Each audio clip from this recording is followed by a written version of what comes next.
हिमाचल प्रदेश के सिरमौर जिले में चूड़धार की विशाल छोटी स्थित है, जहां शिरगुल महाराज जी का प्रसिद्ध मंदिर है। चूड़धार छोटी में स्थित शिरगुल महाराज जी का यह मंदिर द्वापर युग से संबंध रखता है। तो आइए जानते हैं इस बारे में।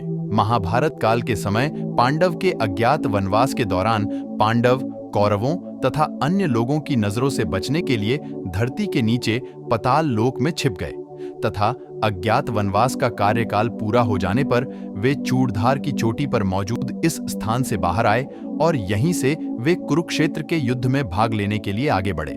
पताल लोक को जाने का रास्ता आज भी वहां मौजूद है, जिस पर पत्थरों का चट्टा रख उसे समय के साथ बंद कर दिया गया और यहाँ शिवजी की मूर्ति बनवाई गई। इसके बाद महाभारत के युद्ध के समय बबरीक, जिन्हें रत्न यक्ष के नाम से भी जाना जाता है, उन्होंने विष्णु की तपस्या कर कमरु विद्या सीखी और अनेक सिद्धियां हासिल की। महाभारत में कौरवों और पांडवों ने अनेक योद्धाओं को अपनी अपनी तरफ से लड़ने का निमंत्रण भेजा, लेकिन किसी ने भी बबरीक को नहीं बुलाया। इससे आहत हुए बबरीक ने अपने पिता का आशीर्वाद लिया और कहा कि वो युद्ध क्षेत्र में जो दल हार रहा होगा उसकी तरफ से लड़ेंगे। बबरीक में इतनी शक्तियां थीं कि वो जिस तरफ से भी लड़ते वो जीतते। इस बात का ज्ञान सिर्फ कृष्ण को था। कौरवों को हारता देख बबरीक ने कौरवों का साथ देने का फैसला लिया। तब श्री कृष्ण वेश बदलकर बबरीक से मिलने पहुंचे। बबरीक के युद्ध में जाने की बात को लेकर कृष्ण ने उन्हें परीक्षा देने को कहा और कहा कि आप अगर शक्तिशाली हैं तो पेड़ के सभी पत्तों में एक तीर से छेद करके दिखाओ। इसी दौरान कृष्ण ने चालाकी से कुछ पत्ते अपनी बगल व पैरों इत्यादि में छुपा दिए और जब बबरीक ने पेड़ पर तीर चलाए तो सारे पत्तों पर छेद हो गया। वहीं जो पत्ते कृष्ण ने अपने पैरों और बगल में छुपाए थे उनमें भी छेद हो गए थे।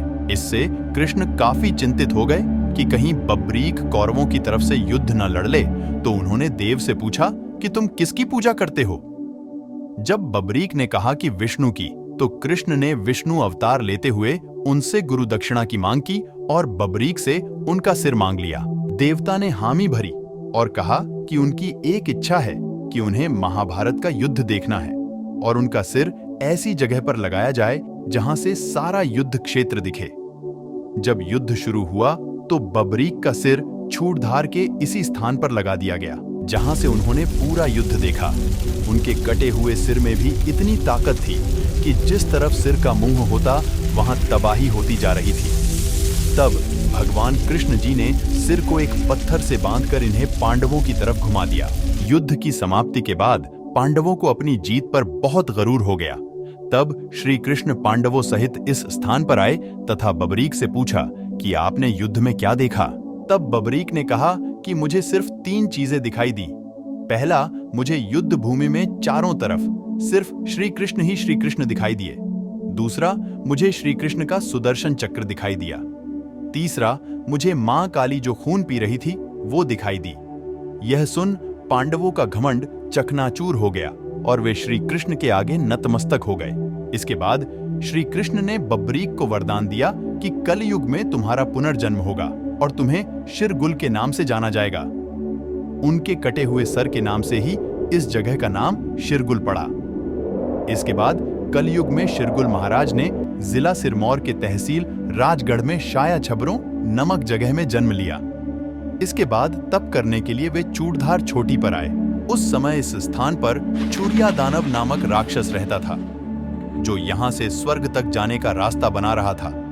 उसके नाम पर ही इस जगह का नाम चूड़धार पड़ा, जिससे शिरगुल महाराज ने युद्ध किया।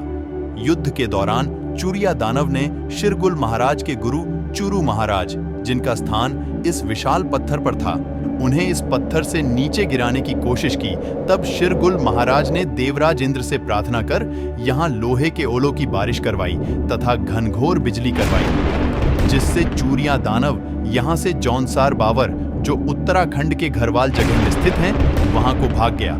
इसके बाद इस जगह पर पानी की व्यवस्था करने के लिए शिरगुल महाराज ने मानसरोवर से यहाँ एक लौटा पानी लाया, जिसे उन्होंने चूड़धार की इस विशाल छोटी पर स्थापित कर यहाँ से नदी का आगमन करवाया। सचमुच इतनी विशालकाय चट्टान से नदी का प्रवाह होना बहुत ही आश्चर्यजनक बात है और उन्होंने तप करने के लिए यहाँ एक छोटे से मंदिर की स्थापना की, जिसमें पूजा के लिए उन्होंने शुनकटा पुजारी को रखा और समय के साथ वह इस मंदिर में एक लिंग के रूप में सम्मिलित हो गए।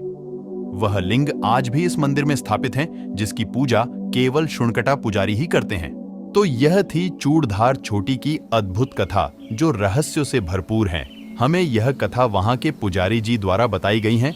तो आपको यह कथा कैसी लगी और क्या आप कभी इस जगह आए हैं? कमेंट करके जरूर बताइएगा। धन्यवाद।